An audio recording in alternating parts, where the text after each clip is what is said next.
Even though the holidays are behind us, it's still important to keep that season of giving in mind to show our love for our communities by helping some of our neighbors in need. The Denver Agency for Human Rights and Community Partnerships, or HRCP,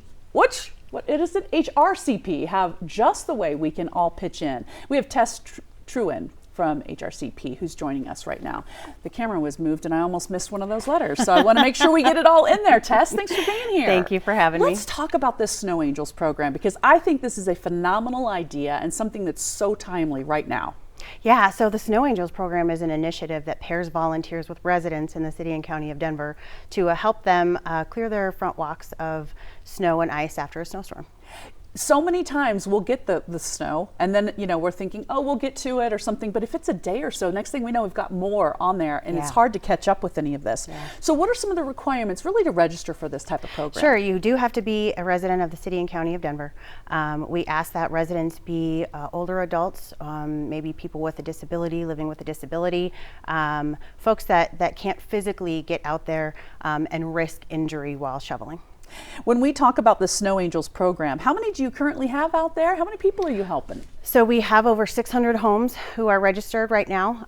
We just hit 300 volunteers, so we're very excited about that. But there are neighborhoods, about 22% of Denver don't have any angels in them at all.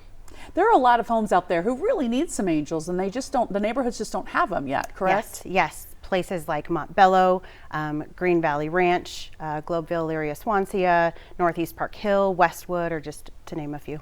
Boy, and there's so many sidewalks and narrow streets in those neighborhoods as well, that once that snow starts to pile up, it makes it hard to get in and around some of those areas. So how about the volunteers in those neighborhoods, or lack thereof there? Sure. What can people be doing?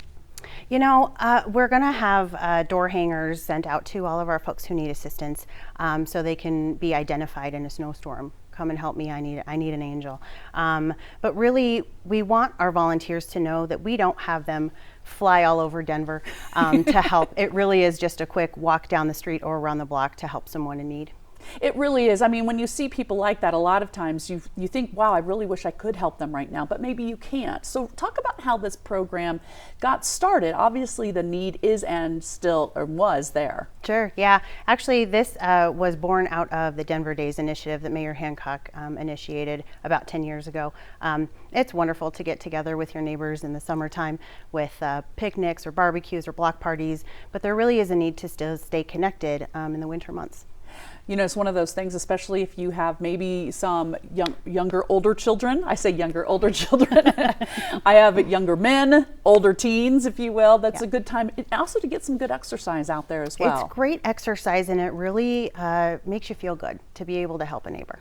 Especially if they aren't anticipating it. We kind of identify that on our block of the people who might need a little extra help. And hey, maybe it's an extra 10, 15 minutes. Right. But that's good too. But having the signs and knowing that that's out there for those people that might need it, that's a great way to do this. So you have the shovel and you've got the door hanger, right? So this is essentially kind of really the spark that you need for a program like this. Yeah, and it really is a thank you to our volunteers. You're going to get a shovel. The folks who need the program will hang this on their door, like I said, to identify they need some assistance. They need an angel. They really do. A lot of times we think, oh, well, let's make sure that everyone, like we were talking about heating and cooling in their homes or some extra food or services that way. But really, if you can't get in or out of your home, that can make you very isolated. Absolutely. This is a great way to help your neighbor with doing just something small that might really make a big impact on them. Yes, and it is something that it is not hard to do. You get out, you get some exercise, you get to know your neighbors, and it creates a safer neighborhood, I think. A lot of people may just not realize that there's a program like this here, and they just need to know about it a little bit more to find more angels in some of the neighborhoods that you were talking about. So how do you sign up for this? How do you register? If you go to our website, denvergov.org/snowangels, you're able to register your home if you need the assistance, or you're able to put in your information and be a volunteer. I love that. Tess, thanks so much. We appreciate you being here. Thanks Become for a having Snow me. Angel, folks. All right, you can sign up for the Snow Angels program today at denvergov.org/snowangels. Keep it right here, folks. We'll be right back.